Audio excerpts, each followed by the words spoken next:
Bismillahirrahmanirrahim. Assalamualaikum warahmatullahi wabarakatuh. Alhamdulillah, nahmaduhu wa nasta'inuhu wa nastaghfiruh. Wa ashhadu an la ilaha illallah wahdahu la syarika lah. Wa ashhadu anna Muhammadan abduhu wa rasuluh. Rabbi shrah li sadri wa yassir li amri wahlul 'uqdatam min lisani yafqahu qawli. Hadirin wal hadirat jamaah salat duhur yang Allah muliakan.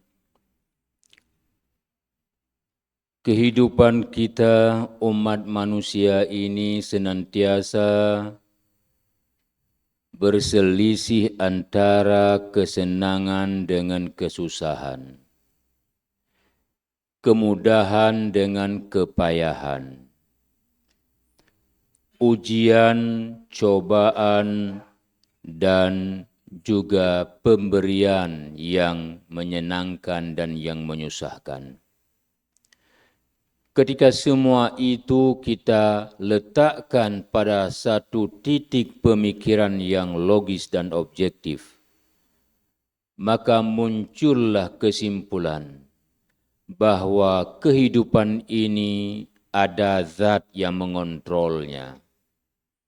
Dan zat yang mengontrol kehidupan ini telah awal-awal lagi memberikan pegangan, memberikan rujukan, memberikan pedoman dan pegangan kepada kita. Dengan konsekuensi yang mengikuti pedoman tersebut akan berada pada posisi yang menyenangkan, dan yang tidak berpegang kepada pedoman tersebut berada pada posisi yang menyusahkan.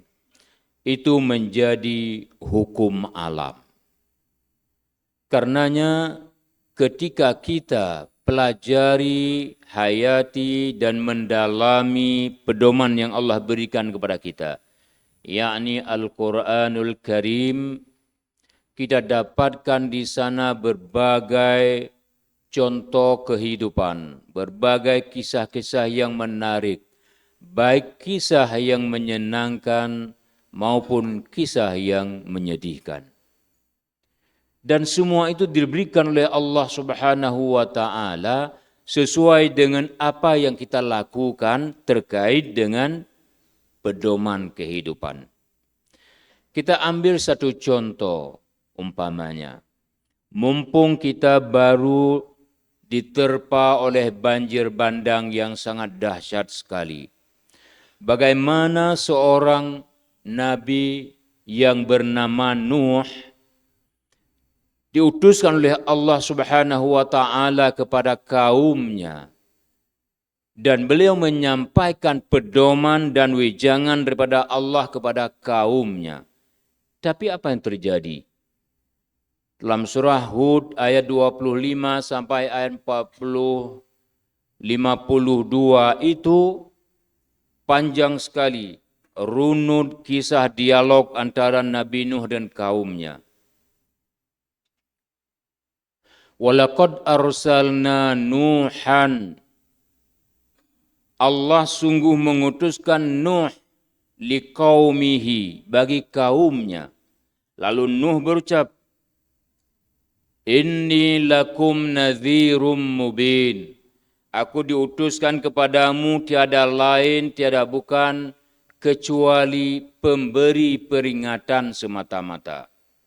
Artinya Nuh tidak pernah menganggap diri hebat karena diutus oleh Allah kepada kaumnya. Nuh menganggap dirinya orang sederhana, hanya petugas Allah, pesuruh Allah yang menyampaikan kebenaran daripada Allah Subhanahu wa taala. Alla ta'budu illallah. Maka janganlah engkau, hai kaumku, menyembah selain Allah. Inni akhafu alaikum azabu yaumin alim. Sesungguhnya aku khawatir, aku sangat takut sekali kepada kamu sekalian wahai kaumku. Akan ada satu hari nanti yang di sana ada azab yang sangat pedih sekali. Lembut sekali dakwah Nabi Nuh alaihissalam. Karena Nabi tidak boleh kasar. Lalu apa jawab daripada kaum Nabi Nuh alaihissalam? Faqala al-mala'ul ladzina kafaru minhum, orang-orang besar dalam kalangan kaum Nabi Nuh itu, dari umat kaum Nabi Nuh itu, pembesar, orang kaya, orang bernama, tokoh masyarakat, mengucapkan, manaraka illa basyaram mithlana. Kami tidak melihat engkau, wahai Nuh, melainkan manusia biasa seperti kami. Tidak ada lebih engkau daripada kami. Kita sama-sama manusia. Wa ma naraka taba'aka illa aradhiluna. Dan kami tidak pernah melihat pengikut-pengikut engkau itu melainkan orang-orang yang hina di antara kami. Begitu ucapan kaum Nabi Nuh kepada dakwah Nabi Nuh alaihissalam. Nabi Nuh mencapai kurun waktu 700 tahun berdakwah kepada kaumnya. Tapi kaumnya tidak mau ikut pedoman Allah subhanahu wa ta'ala. Lalu Nabi Nuh sebagai seorang rasul, seorang nabi, tidak pernah takut, tidak pernah tunduk, apalagi lari daripada kaumnya. Terus Nabi Nuh berdialog, yang aku takut nanti azab Allah kepadamu ketika kamu tidak mau menyembah Allah. Suatu ketika kaumnya berucap, wahai Nuh, engkau terlalu banyak dialog dengan kami. Kalau engkau orang benar, nampakkan, turunkan bala yang engkau sebutkan itu kepada kami pada hari ini juga. Ditantang oleh kaum Nabi Nuh. Nabi Nuh menjawab dengan lembut. Aku tidak punya kuasa untuk mendatangkan azab untuk kalian. Yang mendatangkan azab itu adalah Allah subhanahu wa ta'ala. Tuhanku dan Tuhanmu sekalian. Lalu kaum Nabi Nuh itu mencerca Nabi Nuh. Kaum-kaum yang terdiri dari golongan hebat itu berucap, wahai saudaraku sekalian, usir saja manusia ini dari negeri kita. Mereka menyuruh kaumnya mengusir Nabi Nuh jangan ada dalam kalangan kehidupan mereka. Nuh berdoa kepada Allah, ya Allah, ratusan tahun saya sudah berdakwah, tapi kaum saya tidak mau juga menyembahmu ya Allah. Akhirnya Nabi Nuh alaihissalam diperintahkan oleh Allah subhanahu wa ta'ala, buatlah sebuah kapal. Dan kapal itu akan dibimbing oleh wahyu. Segera Nabi Nuh mengumpulkan kayu-kayuan untuk membuat kapal. Sedang Nabi Nuh buat kapal, kaumnya lalu lalang mengejek Nabi Nuh. Tidak henti-henti mengejek Nabi Nuh. Nabi Nuh alaihissalam menahan amarah, terus buat kapal sehingga tuntas. Selesai kapal dibuat. Ada mufassirin yang menerjemahkan bahwa kapal itu belum diperintahkan berlayar oleh Allah subhanahu wa ta'ala. Kaum Nabi Nuh beramai-ramai datang buang hajat besar dalam kapal yang dibuat oleh Nabi Nuh alaihissalam.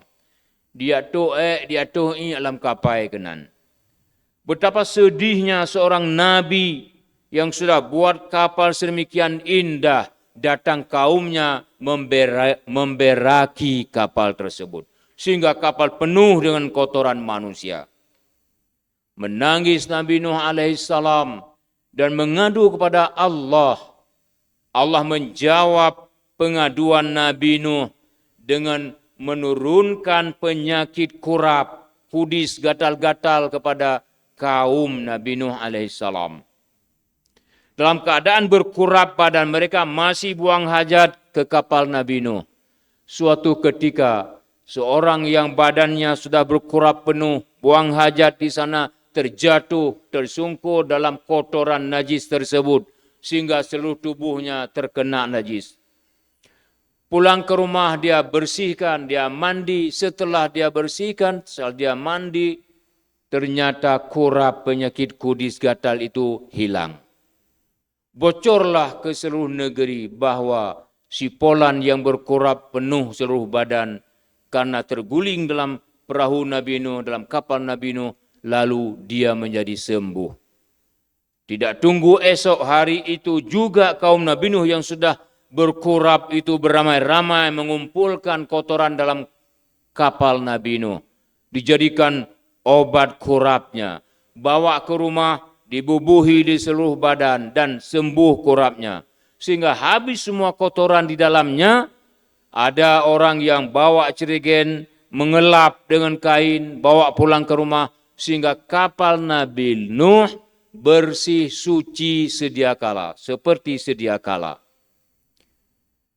Kalau kita pasang pemikiran yang objektif, kok bisa jadi sedemikian rupa?